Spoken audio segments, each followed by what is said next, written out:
आता मी फिश फ्रायच्या बांगडा फ्रायची तयारी करते आहे. त्यासाठी लागणारे साहित्य 2 लिंबू घेतले मॅरिनेटसाठी आणि बांगडा, लाल तिखट, घरगुती मसाला, धने जिरे पावडर, हळद आणि मीठ हे सगळं एकत्र करून मी त्याला घेणार आहे.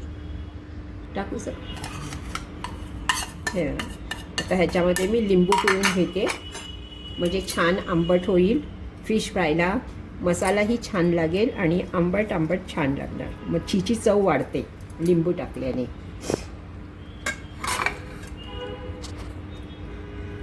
सगळेजण कोकम, चिंच वगैरे लावतात, पण मी इथे लिंबूची टेस्ट दाखवते आहे. मी याच्यात थोडं अर्धपळी तेल घेते आहे म्हणजे रंग पण छान येतो मच्छीला. करून घेते आहे आणि मच्छीला लावते आहे. हे बघा, हे छान मॅरिनेट झालं आहे. त्याला आता लावून घेऊया आणि बाजूला ठेवूया. मग मी फिश फ्राय करणार आहे. मिनिटं लागणार साधारण म्हणजे मसाला लागायला आणि मग त्याच्यानंतर मी फ्राय करायला घेते. बघा, तुम्हालाही खूप आवडेल असा मसाला तुम्ही तयार करणार, लिंबू टाकणार त्याच्यासाठी. छान मसाला लावून घेतला आहे, मॅरिनेट केलं आहे.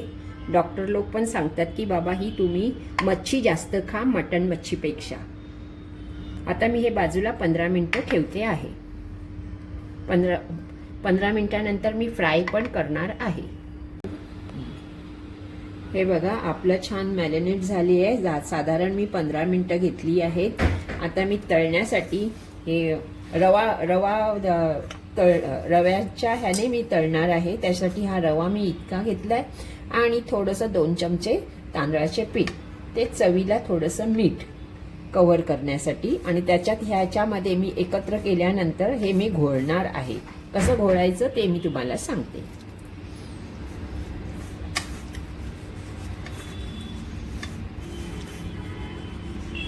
हे बघा, असं छानपैकी रवा लावला की एकदम आपले तळणं, बांगड्याचं तळणं होतं ते कुरकुरीत होतात आणि छान चव लागते. जास्त नाही परंतु असं ते करून घ्यायचं.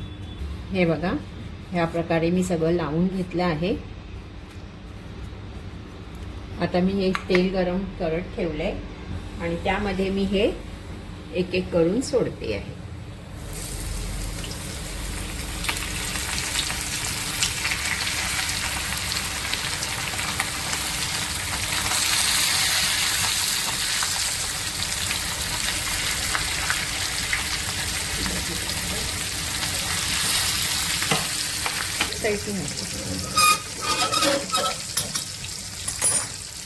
हे बघा, छानपैकी एका बाजूने तळले गेले.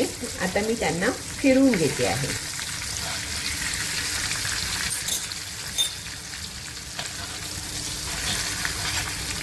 हे बघा, छान कुरकुरीत झाले आहे.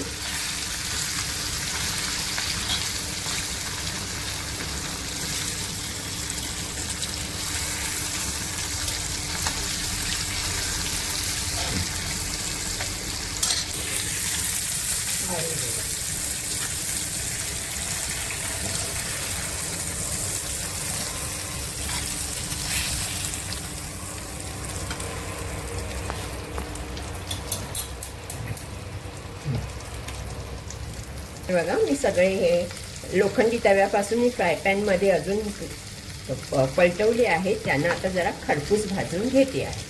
हे बघा, छान खरपूस झाले. मी लोखंडी तव्यातून फ्राय पॅनमध्ये इतक्यासाठी काढले का जे काही तेल असेल लागलेलं ते निघून जावे म्हणून.